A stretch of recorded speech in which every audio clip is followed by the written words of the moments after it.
এক যুবক আল্লাহর রসুলের কাছে অভিযোগ নিয়ে আসছিল যে আমি দুই হাতে কামাই, আমার আব্বা আমাকে বলা ব্যতীত দুই হাতে খরচ করে। আপনি যদি বাবাকে একটু বলে দিতেন। আল্লাহর রসুল সাল্লাল্লাহু আলাইহি ওয়াসাল্লাম লোক পাঠাইছেন যে যাও এর বাবাকে ডেকে নিয়ে আসো। তো যে ডাকতে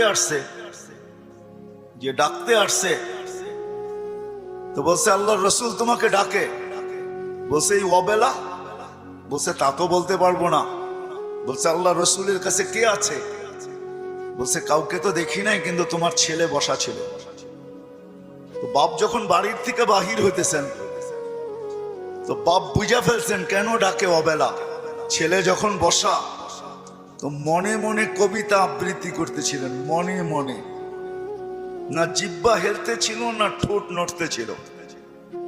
তো জিবরিল আলাইহিস সালাম আয়েশা বইলা দিয়া গেছে যে আসতেছে, কিন্তু মনে মনে কবিতা পড়তে পড়তে